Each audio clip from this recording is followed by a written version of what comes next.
Hello, everybody, and welcome to another edition of Clock Talk with Dr. Greg Brannon. Tonight, special treat. We are live again. I love it. Instead of doing the 4 15-minute segments, tonight we're going for a full 60. Sounds good.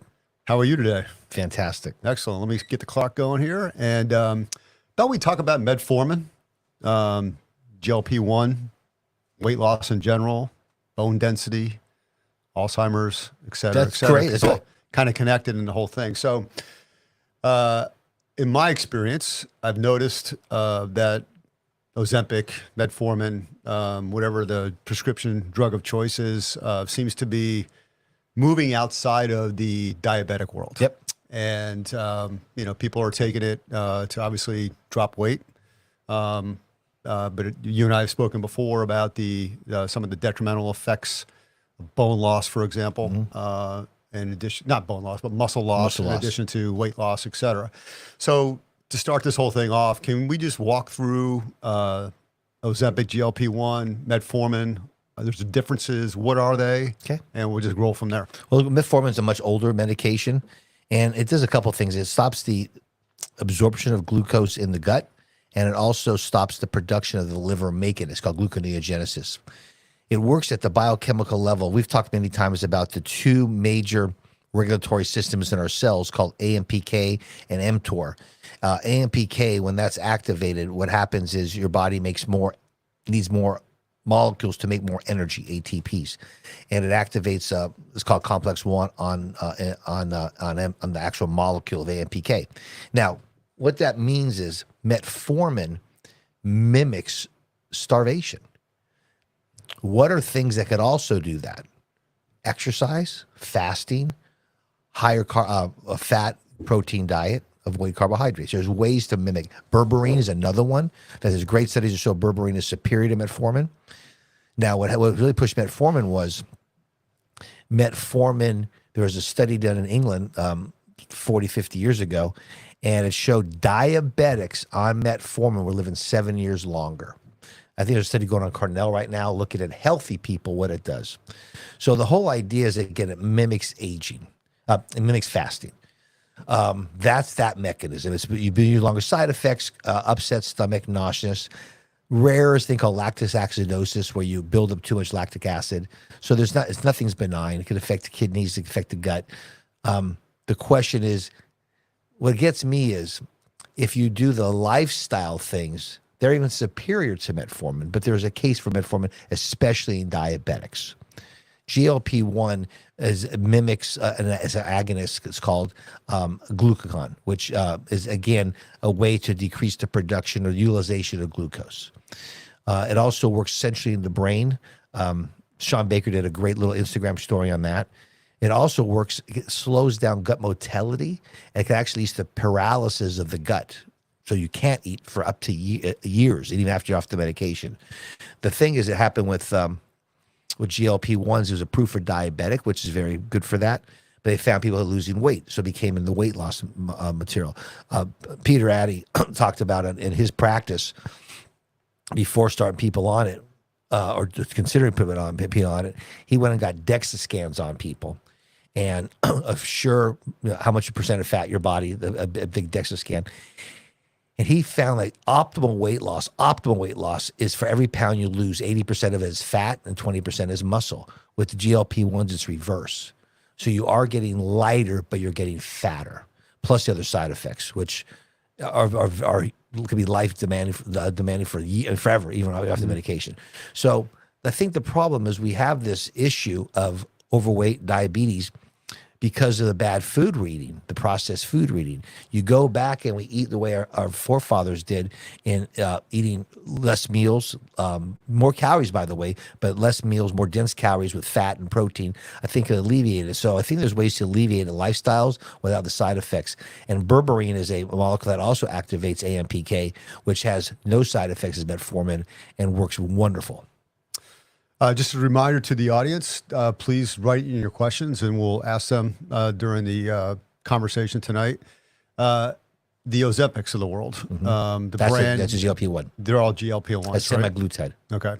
Now, was metformin banned at one point in time from the by the FDA? Not that I know of. It might have been because it was a diabetic medication. It was also used in the anti-aging world. Peter Attia talks to great. He actually was on for 4 or 5 years, did all these measurements, and now he's off of it. But the whole idea of decrease in calories is less calories we eat or any animal eats, the longer it lives. So that's why this whole fad of eating 3 meals a day and 3 snacks is not correct. We're not historically that way. We're hunter-gatherers, right? So there might have been that I don't know about, but the metformin has been used for a lot. But there are side effects, but it has been beneficial. I used it in infertility.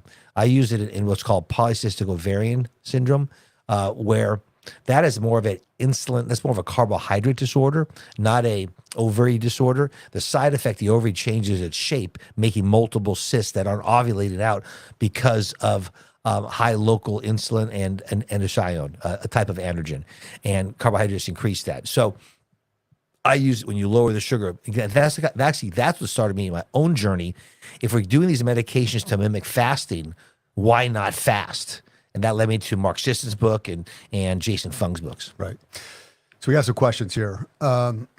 In reference to metformin, what are the risks of potential side effects of taking metformin for non-diabetic individuals seeking weight Yeah, loss? that's that study going on right now in Cornell, like I said. But the major risk is upset stomach, and Diarrhea. Diarrhea. Anything in the GI of the malabsorption of the glucose molecule, right? And then the decreased production of it. So the big thing is lactic acidosis.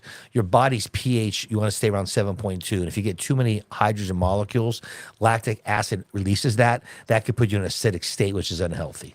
DKA is diabetic ketoacidosis. It's a coma. It's not that far, but it can be sick and affect the kidneys as well. So those are major side effects that occur. Again, I used it. I stopped using it when I stopped doing OB. And I stopped it when I found there's a paper came out. I forgot which journal about 3 or 4 months ago that compared metformin to fasting, and fasting is superior. Period. Well, we've talked about fasting before, and I think that works well for some people. Some people it doesn't. Mainly women, it doesn't. It's more complicated with women because of their cycle, progesterone, low carbohydrates.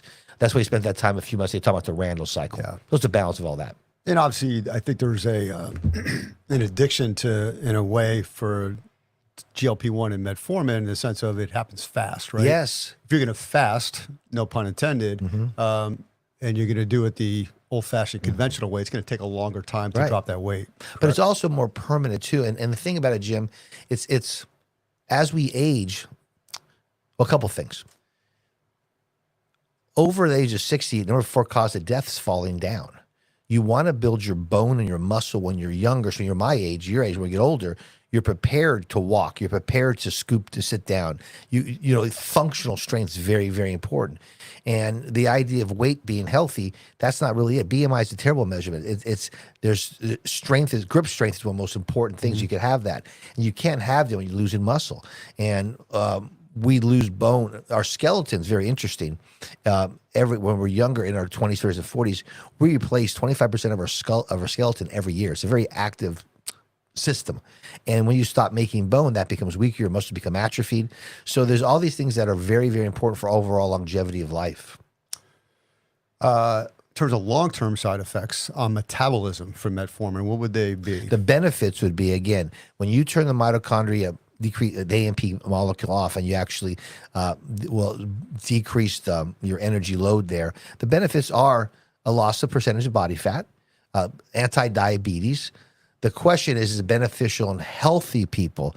And again, that study's looking. Again, I personally took it about 5-6 years ago for a couple of years, and I didn't do the measurements. Dr. Attia did it himself, but I didn't see difference over time. I found fasting just became easier for me. And this being the definitions, by strict definition, fasting is over 24 hours of not eating.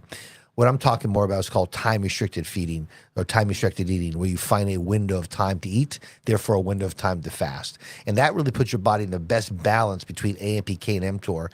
And that's a different number for each people, different age groups as well. And also your activity. You had mentioned before that for some women, traditional fasting, they have difficulty losing weight. Yeah, so in because- general, can men lose weight faster than females, especially on metformin? Yes, and also because we have a higher testosterone level. Testosterone burns visceral fat and makes muscle.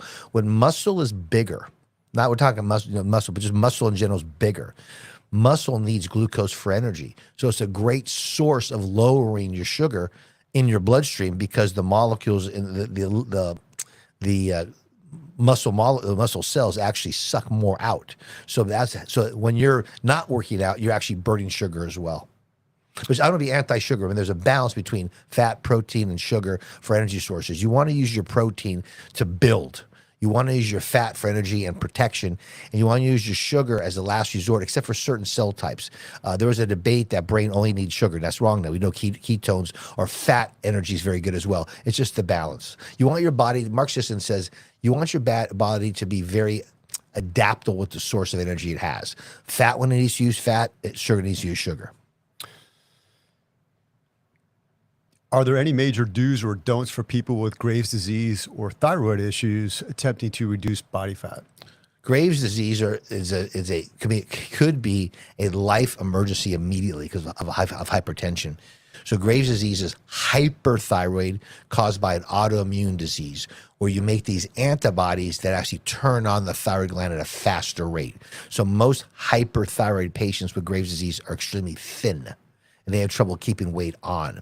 Hypothyroid has a slower metabolism, and the autoimmune version of that is called Hashimoto's. It's a spectrum. You have these three antibodies. Two of them turn things off, one turns it on, and that I believe comes from the gut being leaky, called leaky gut syndrome, where these molecules, the gluten molecules that are GMO'd all over the time, become antigenic to your body, and when they get through the gut barrier into the blood system, they're foreign to your body, so your body attacks them.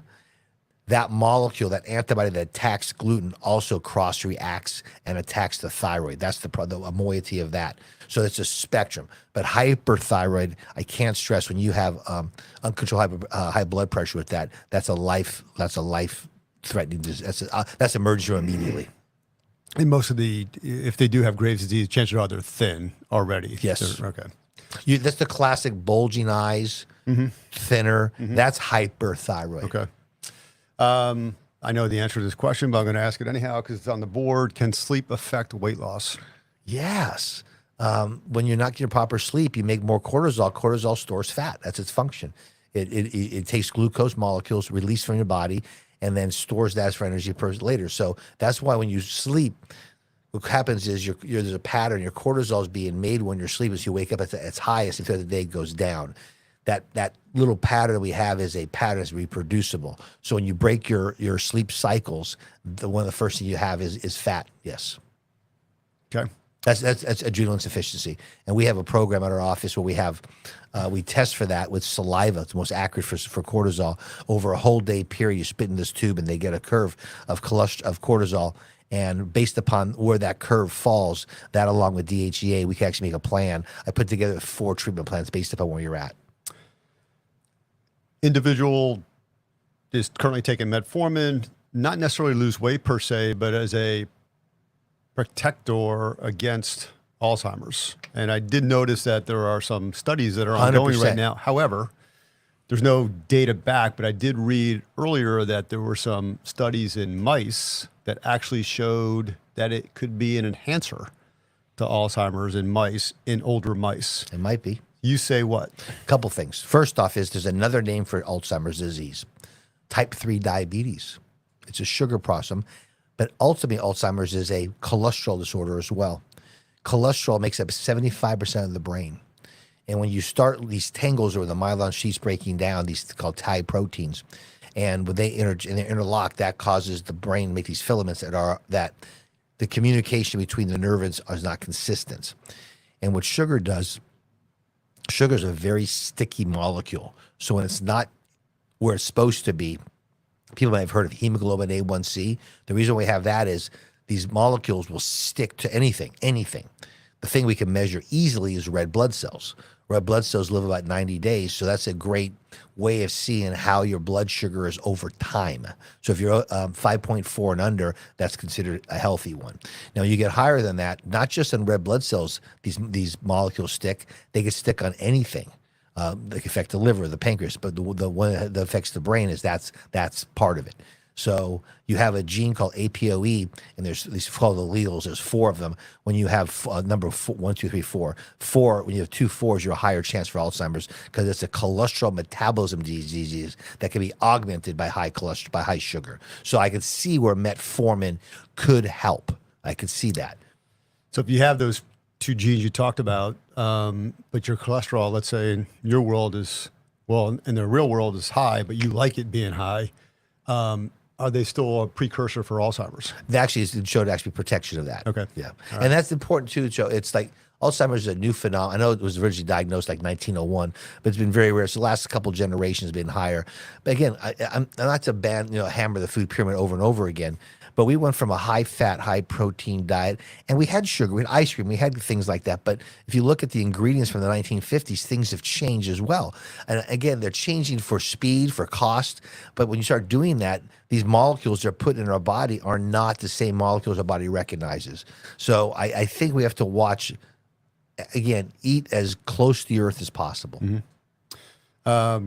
Question from the audience, back to thyroid. Is it true that once you start taking a thyroid medication, it's very difficult to come off? Would you suggest trying a natural approach to treatment before a medication? Yes. And not that it's too hard to get off, but you might be able to. I find in our practice about 20% get back, but the question is how bad they are and what the cause is. So the first thing is when we see numbers and the ranges have changed. So it's Dr. Abrams in the 70s looked at a paper, he did a great study of thousands of patients. 10% of Americans at that time, both male and female, were hypothyroid. Because when you add symptoms, not the range of the numbers, symptoms, it's about 40% of Americans.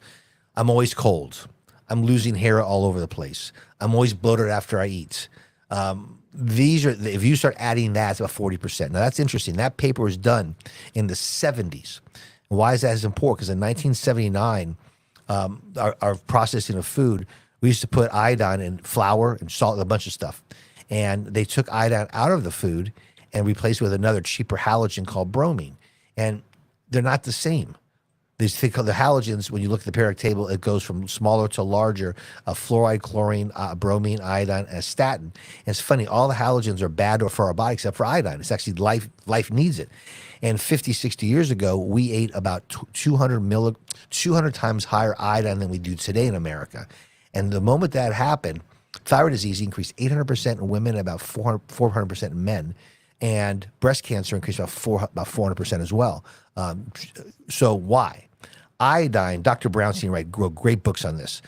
Iodine, besides the thyroid, every cell in your body needs it. But the biggest ones are glandular cells. Thyroid's a glandular cell, but breast and for male prostate. So when you have less amount of iodine, it shows that you need about 3 milligrams of iodine to saturate the thyroid. Then the breast gets it, the prostate gets it. And when you start when that gets all filled, there's a molecule, Dr. Brownstein's book's great on this. He explains there's a molecule called delta-idolactone that's formed from iodine that it scavenges cancer cells. And to keep the cystic cells healthy, the way the body works, it pumps in 1 iodine molecule and 2 sodium out. So when you have 200 times less iodine, these systems are failing at a higher rate. So that's why a lot of hypothyroidism is diagnosed in postpartum, because that's when women's breasts start to make more milk, and this is really fighting for the iodine. So we try to keep the iodine levels back to the levels of the 60s and 70s, the same iodine level Japan has. Yeah. And obviously, other than bread, I mean, we just don't have a diet that's rich in seafood. Yeah, seafood, shell food. Exactly. Yeah. And and it's a very simple molecule. It's the 9th most common element in the world, and it's extremely important. But you went from between 15 and 20 milligrams a day in our diet to 100 micrograms. That's 200 times less. That affects a lot of things. Can GLP-1? Oh, let me finish the story though. Go ahead. So I will start with, and to make the thyroid molecule work, you need iodine, you need B complex, you need C, you need iron, and you need selenium. The actual enzymes that convert the thyroid molecule is called selenium dehydrogenase. It's that you need selenium, about 200 milligrams a day. So if I get numbers with some symptoms that are close to normal or range, I would try the supplements first and then replace it. Now, it's very interesting. When you add your iodine, you're going to get an increase in TSH, which is the gold standard, quote unquote, to see if your thyroid goes well. For the first 4 to 6 months, you'll get a rise as everything's getting balanced out. And after that, it falls down. So it's important to understand that. And then if the symptoms aren't improving, not the numbers, the symptoms aren't improving, then what I do is the thyroid makes 5 hormones, T0, 1, 2, 3, and 4. And for some reason, the pig's thyroid is almost identical to ours. It is basically bioidentical to our structure. In the 70s, a medicine called Synthroid became popular, and Synthroid is just T4. Now, T4 has no real function in the body. It becomes more T3. And there's two, so you have T4 on top, it becomes T3 and reverse T3. Think of T3 as the gas and reverse as the brake.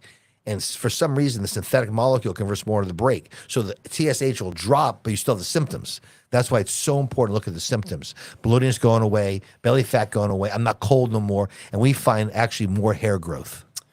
For those that are going to take iodine and the TSH is going to spike, assuming a natural, a normal range that you like is somewhere below 5, I guess. Well, I got under 1. 1, okay.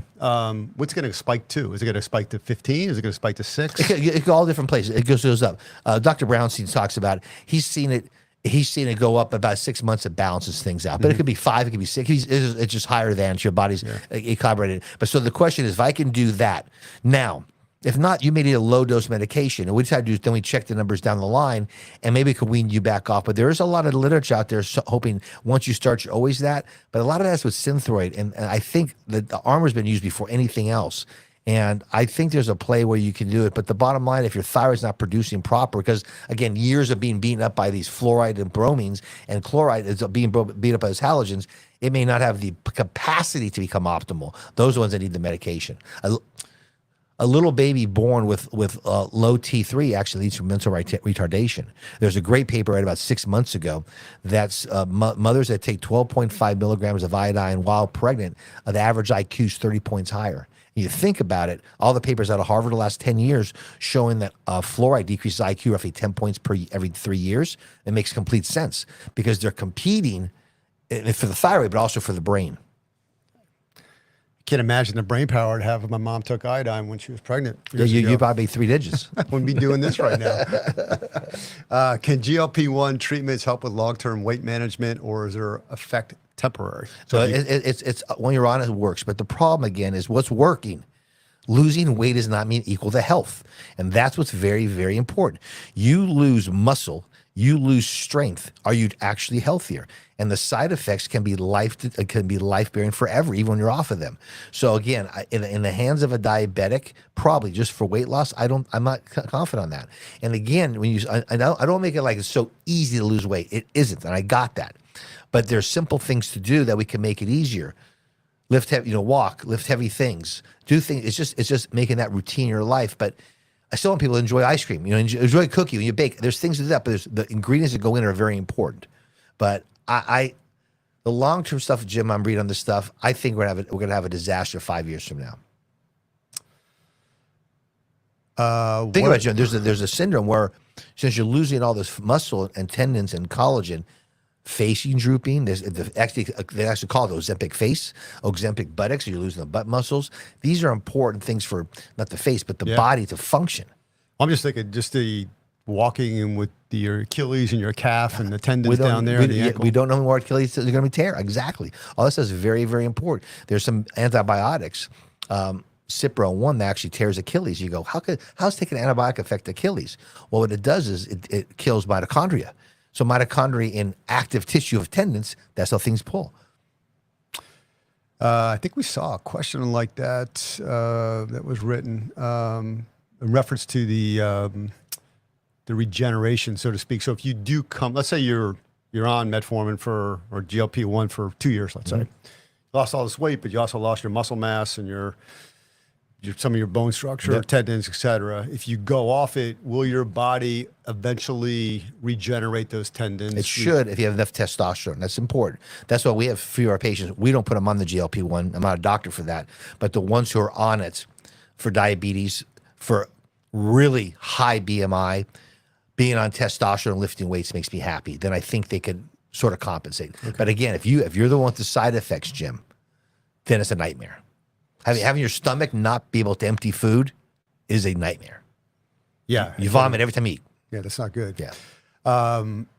Well, so that leads to the next question, where I guess I'll ask it, but then I'll probably refine the question a little bit. But is it possible to rebuild bone density after a certain age, or is it focused primarily on maintenance? So my question really is on this: if you're on these medications and you're trying to maintain your muscles, Yep. so you're lifting, Yep. you're doing everything you talked about before.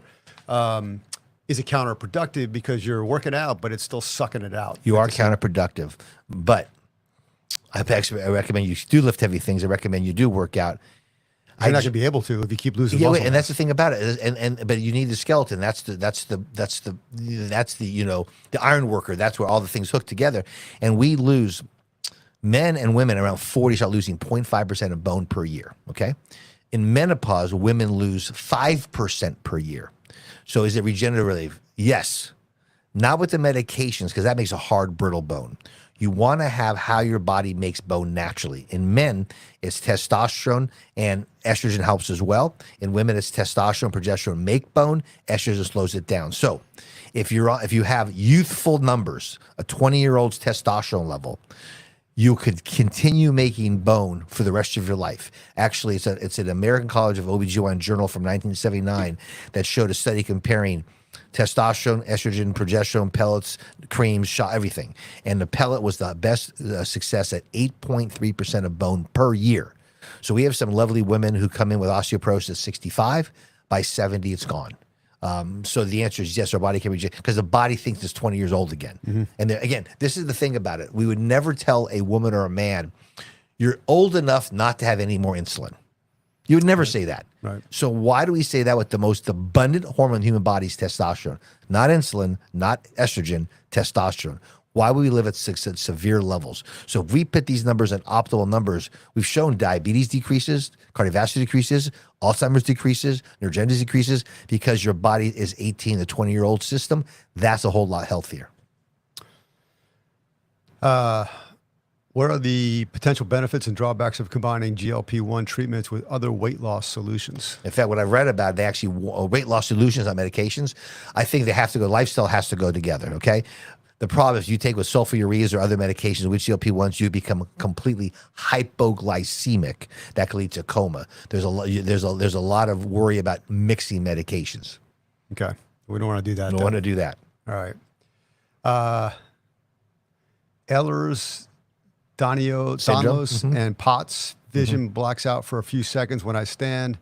I take electrolytes and extra salt, which helps some, but gets worse when pregnant. Anything else I can do? No, POTS is postural orthostatic tachycardia, because you get your blood pools underneath you, because the sympathetic and parasympathetic of your body keeps us up. And there's a big, the last few years, there's been an increase in POTS.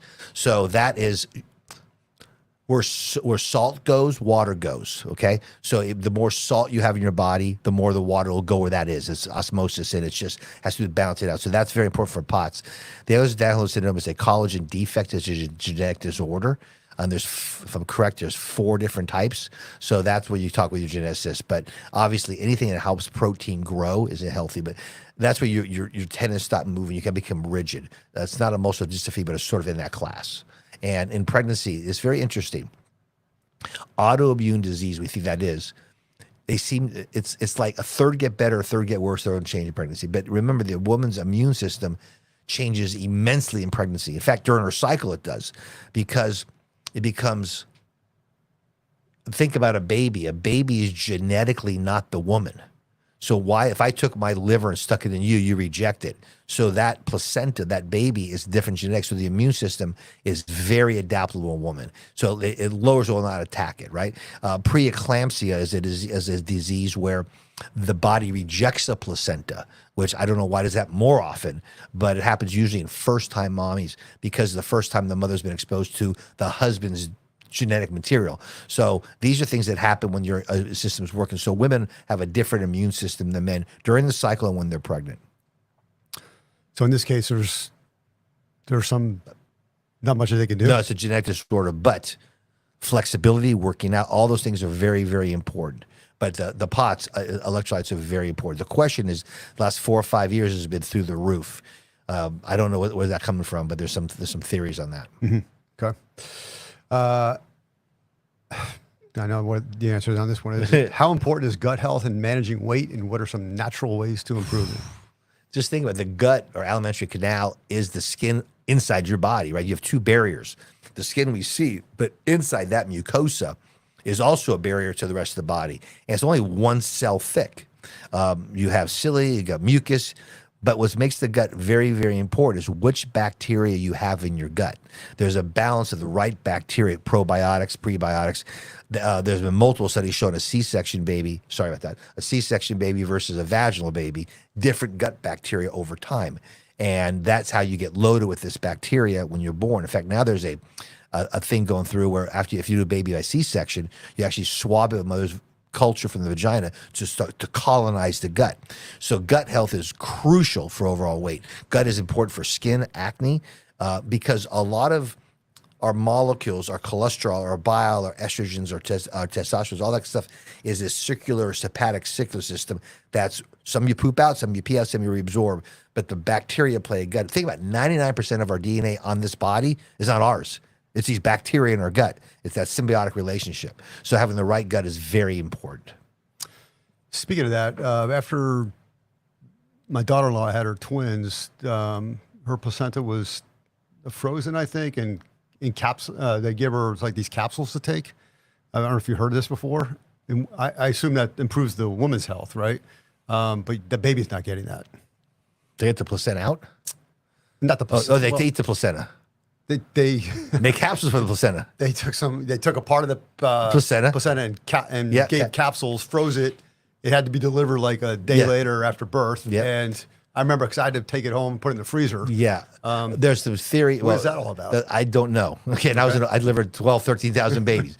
But the placenta. New technology? Yeah. Well, it's been there when I was there. Okay. It's the placenta. It's a filter. It's like a liver. It's very nutritious. I'm a little torn on eating my own body part. You know what I mean? Well, I think she was swallowing the capsules. Exactly. So. Okay. So, but the idea, there's a lot of nutrients, a lot of fat. There's a lot of nutrients in a placenta, i.e. liver. Okay. All right. Well, maybe that's another topic for another time. Okay. What are some common mistakes people make when trying to lose weight through natural methods, and how can they avoid them? This makes some conflict, but calorie in, calorie out. We're not a mathematical equation. 100 calories of a candy bar is different than 100 calories of steak. That's why in the last 6,000 years, you worked for your food. And so you didn't get up and have this, exact time for breakfast. You ate early, ate late.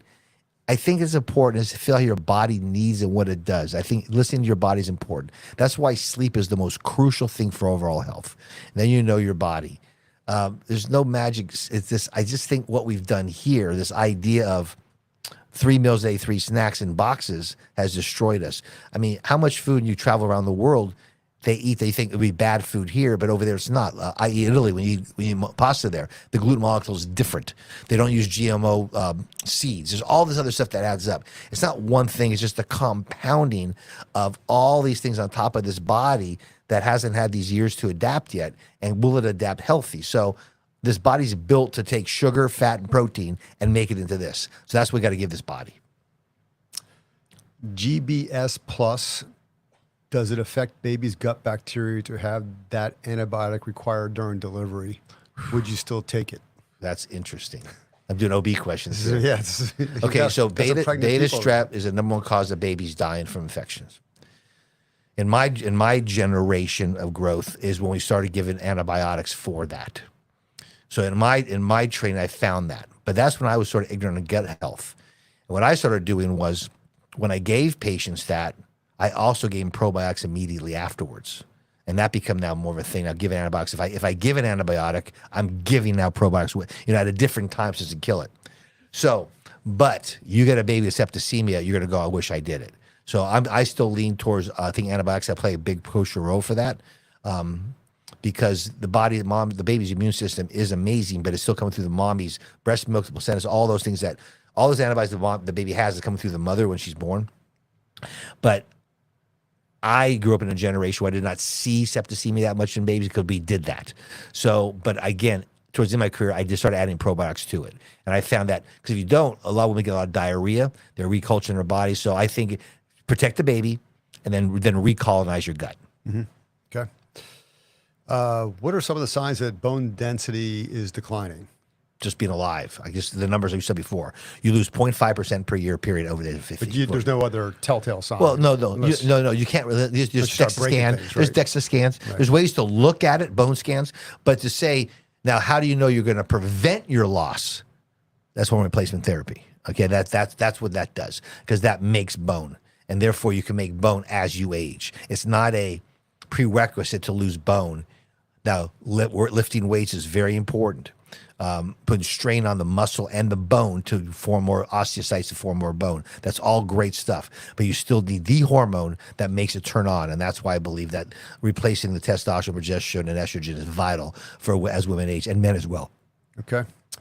In addition to that, besides testosterone, are there specific lifestyle changes besides exercise and diet that help protect against osteoporosis and fractures? No, it really is that simple. It really is because your body's going to break down the bone to use calcium for other functions, period. The question is, can you control that you can replace the bone called reabsorption? And that's what estrogen does. So you need to make the bone, and it's like you're 30 years of your life, 40 years of life, you're putting money in the bank. Now it's your IRA. Now you start withdraw it, right? At the one time you're going to run out, but if you keep adding to it, you're not going to lose it, and that's the whole idea of this. So the healthcare state is very, very important. Drinking sodas, disgusting. Phosphorus is terrible for your bones.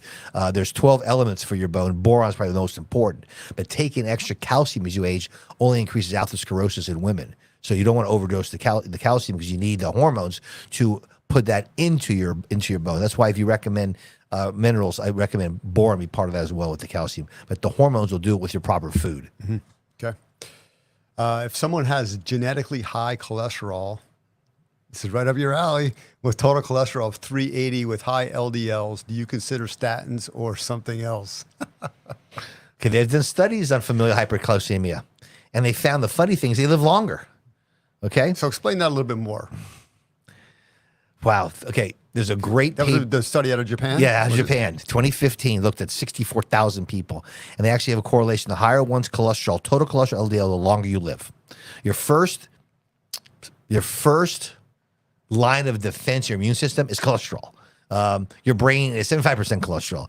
Every cell in your body is at least 50% cholesterol. Your liver makes 2,000 to 4,000 milligrams every day, forever and ever and ever and ever and ever. And oh, by the way, the cholesterol you eat, you can't absorb it. You have to make it.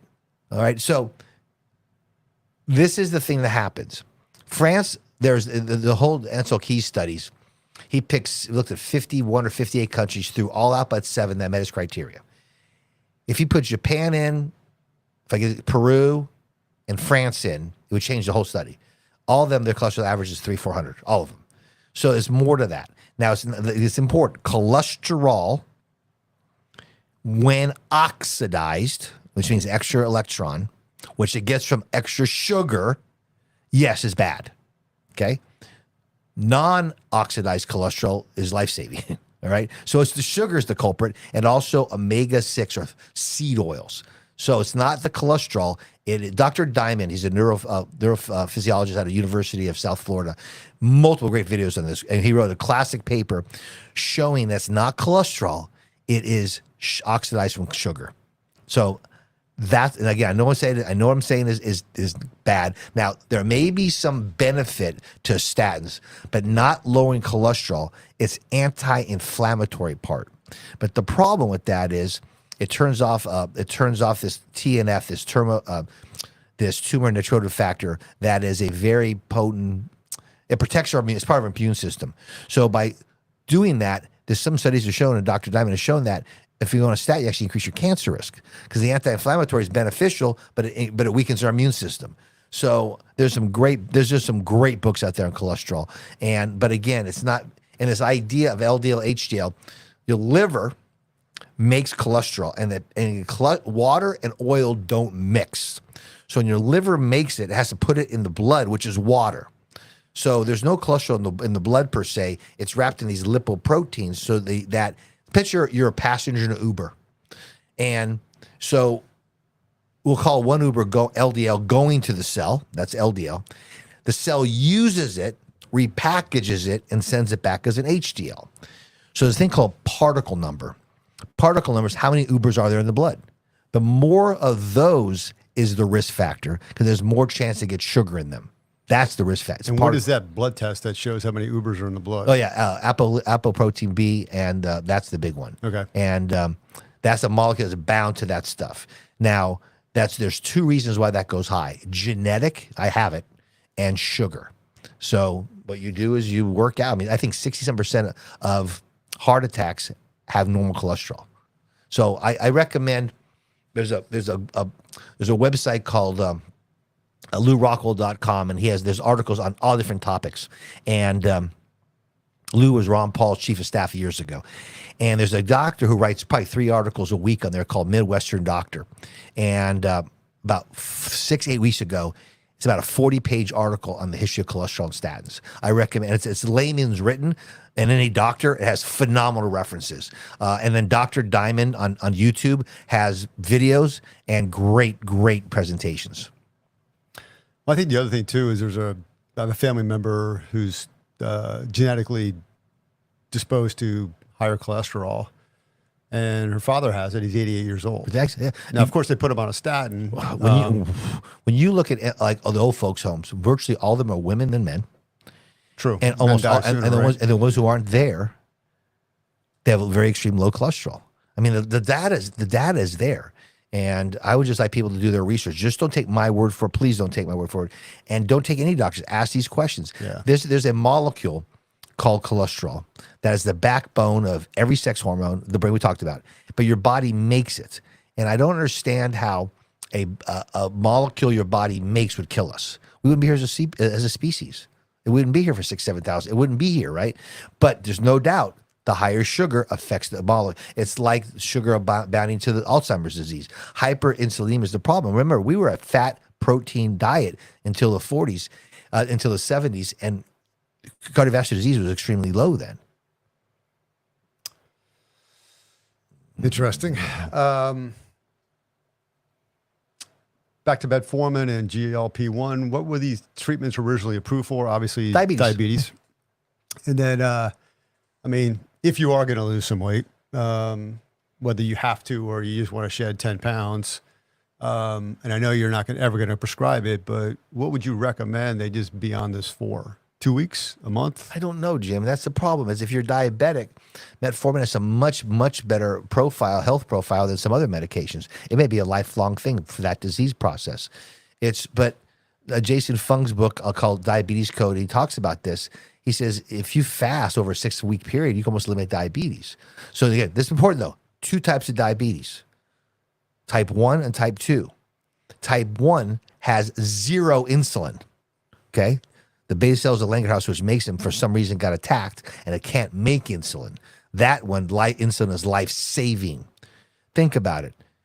Type 2 diabetes has too much insulin. How we treat them? Both the same. It makes no sense. Why do we give a person with more that ain't working? Therefore, if you decrease the carbohydrate load, you could decrease the need of the insulin and make the thing more sensitive. There's been great papers done on men, not women. So in 6 weeks, 6 months of testosterone therapy, decreased hemoglobin A1C by 17.6%. There's a study in Germany with 11,000 men. They treated them with TRT, some pellets, some not, but overall testosterone therapy. And they found a 34% remission of diabetes in 6 weeks with testosterone being optimized. And all of that reoccurs when we stop testosterone. In Dr. Mark Richards' books, he estimates that you could actually decrease diabetes by 250% if everybody had optimized testosterone. Talk about billions and trillions of dollars saved in healthcare costs. Plus retinopathy, blindness, dementia, everything else that happens with diabetes, amputations. I've been seeing more information come up about how ingredients in foods are affecting our kids' behaviors. Is there any truth to this, and will it affect their hormonal development? Yes, to all that. The Casey and Callie, who are on Callie and Casey, who are on the show, they have a great book written on that. They throw the data. If you can't pronounce the molecule, can you eat it? That's the problem, right? And you have all these molecules that we know do certain things, like So the answer is, again, there's a great meme I saw. I don't know Sean Baker, somebody. It showed Doritos in England and here. They have it's like corn, it's like salt, it's like a couple things there. Here's like 50 different things in it. How could that be good over our time? It can't be. Just make things as basic as possible. The body can recognize these molecules. And then the hormone, they're called endocrine disrupting chemicals. And we know since World War II in America, actually the world, there's been over 80,000 new chemicals put on the society, all trying to help society. But there's repercussions over that. We have to watch generations to occur. So a lot of these things are changing things not for the best. We know plastics, phthalates, we know those actually affect our whole neuroendocrine system, which isn't making girls mature faster, fertility rates decrease, sperm count decrease, because it's mimicking estrogen. Yeah, so I did some work on this, and we've talked about this before too. I mean, the FDA approved 256 different definitions of sugar. So when you see natural flavors, for example, or if you see obviously high fructose corn syrup, sugar, et cetera, I mean, they're all different versions of sugar. And if you just read the ingredients, the number one thing that's listed at first is usually what is dominant, and then second, third, and fourth. Right. And really the goal is to have 3 ingredients in anything. Exactly. I did a little research on baby food though, and this is kind of scary. You know, the majority of baby food, they found 70% of it, you know, has metals, has bromide, has alkaline, and all these other chemicals, and that's what's going into our soy to go into our baby food. And you know, there's one baby food that got a seal of clean, so to speak, and it's fruit, it's water, and it's ascorbic acid. Well, come to find out, ascorbic acid is made in China.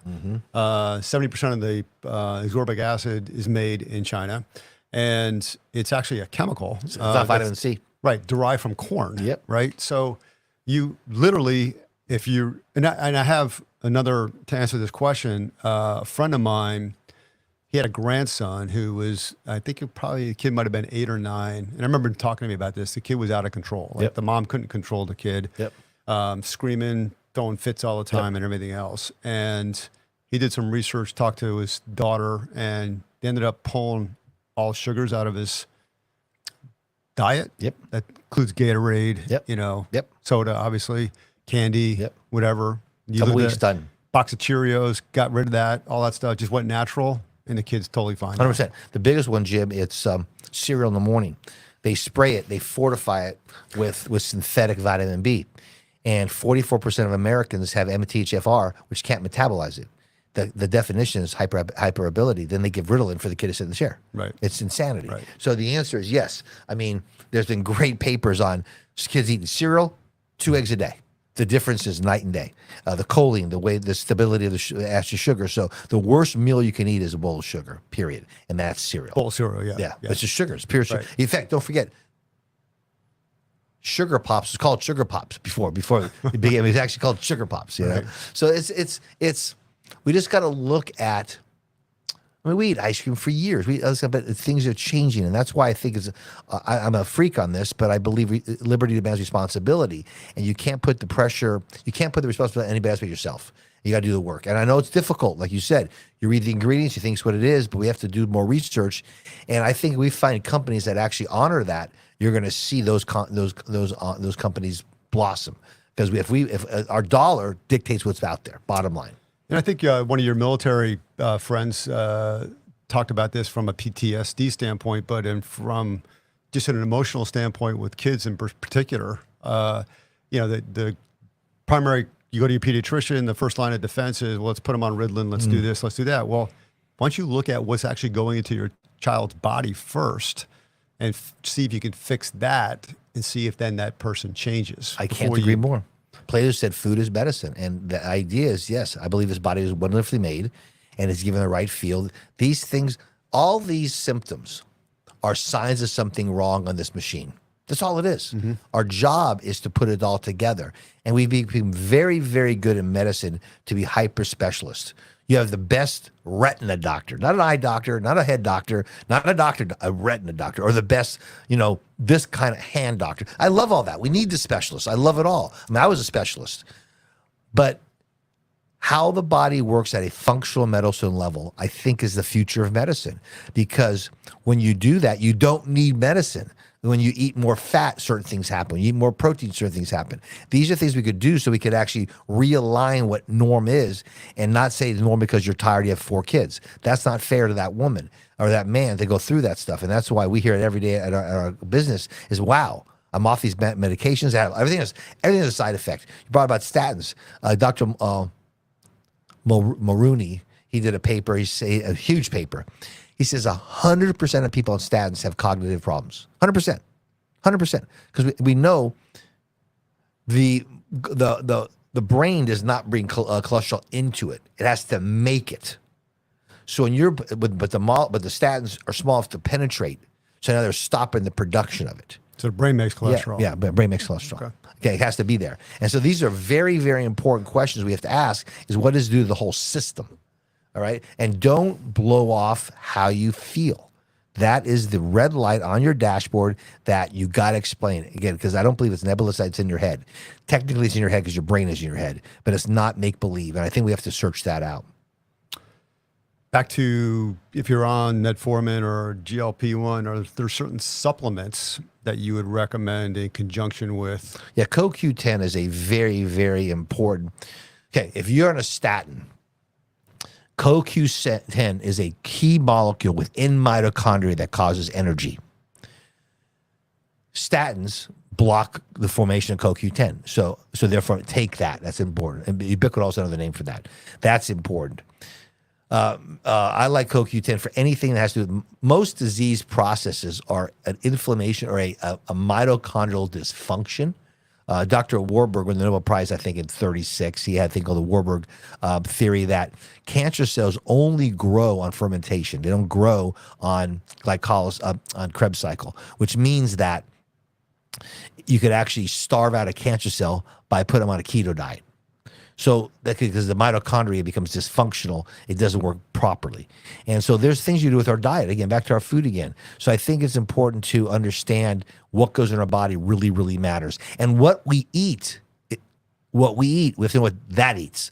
Like the chicken that eats the grubs and then they're out free range is different than force-fed corn again. Mm-hmm. A grass-fed cow is completely different than a corn-fed cow. Why? Cow has 4 stomachs. Grass is made to go in those 4 stomachs, be churned, be done, and actually then all the nutrients absorb in their body. And the red meat, we eat the red meat. If you put corn in it, their gut can't do it. It actually fermentates inside there and rots their gut out. That's why they get antibiotics to protect from that. It's this vicious cycle. So that's why we have to ask these questions. And again, I don't want people to be oh my gosh, I can't live in this world. No, the body's amazingly adaptable. Just do the things you could do. Sleep, eat, exercise, and truly get your body in optimal form with the basic stuffs. So just to understand the statin piece with CoQ10, what about if you're on metformin or Metformin? GLP-1? The key thing for that is I think adding lifestyle changes will be much more is as important as if you are. Don't say I'm a metformin. I could eat 5 donuts. I think lifestyle is more important than people think. Right. And lifestyle, like you could, example, you're a diabetic. Well, forget that. You're just a man eating, a woman eating, and there's food in your plate, and it's rice, broccoli, and steak. You eat rice. The first bite of food is rice. Your insulin is double if your first bite was broccoli or steak. Because if you had the steak or broccoli, your body knows you need some insulin on board, so it's already on board. You eat rice, it's a carb load. It goes faster. So even the order in which you eat your food matters. So these are things we just have to do some studies and research on that. And that's why they serve bread in restaurants. 100% gets you hungrier. And a lot of bread in America actually has molecules that make you addictive that you want more. That is crazy, man. I love our food industry. Yeah. And again, there's a By study. the way, who bought the food companies? I know. The Cigarette companies. tobacco companies. Yeah. I know. 2 years ago, there was a case in Ireland where Subway, their bread was legally now not bread. Yeah. It's too much sugar. It's like cotton candy. Right. So They banned it. It's Yeah. crazy, man. Yeah. Sleep is important. Is it a red flag if you have to snooze your alarm every morning and it's really hard to get out of bed, or is this just a fact of life? I wish you could wake up with no alarm. When you could do that, it's a nice rhythm to That's yourself. me. I know. You always been that way. I'm that way too. Okay, no, but it is a fact that you got to get up, and so you need your alarm. The question is, how deep in that? Like, what part of your cycle are you in, right? But your body needs 5 REM cycles, roughly 7.5 to 8 hours. So try to get that. If you're getting that, you need your alarm to get going. That's fine. Yeah, I think the other question that I'd ask back to this person is, do you have a hard time getting to sleep Right. at night? If you have And your when are you TV going on, to bed? TV on, your phone on, you have all the blue light on you, all that kind of stuff. You're not. It's called sleep hygiene. That's really important. But you'll know if you're sleeping well if you wake up refreshed. If you wake up refreshed with an alarm, that's fine too. But the key is to get those 5 REM cycles in. Yeah. And that's very, very important. But it is spectacular sometimes to just roll over. Yeah. But it's hard to do. Well, the thing about it, Jim, though, is I've been fortunate now that I don't have surgery in the morning anymore. It is because it is different. Waking up at 6 to go to surgery and waking up on your own at 7:30, there's a difference. Yeah. I think but the key is what time you go to bed, how you go to bed. Because remember, before electricity, you had candles, you had light. Your body naturally, the blue light would go away. You'd naturally get drowsy. You go to sleep. You wake up with the sunrise. And it was just that pattern we had. And we broke that pattern up by being in rooms like this, which I think are beneficial to society. But your body's could play a part, and that's why it's important to go back. Grounding is real. Going on your earth, which is this negative charge, to get these electrons out of your body. All that stuff does help. Yeah, I would suggest too, just getting on the website 50cupstea.com and buying a little de-stress tea, and that'll help you go to sleep. Can blood pressure medications like lisinopril and olmesartan interfere with hormones? They're very important to relax the blood vessels, right? And why you're on them is a very, very important, different reason why you're on them. Not per se. There's some of them, some beta blockers may actually increase weight gain, believe it or not, because the whole mechanism of sugar is what's called a beta cell derivative. But no, you need it. If you need them, you need them. And again, the interesting thing with blood pressure is we're seeing numbers change: 140 over 90, 180 over 80. All these, 120 over 80.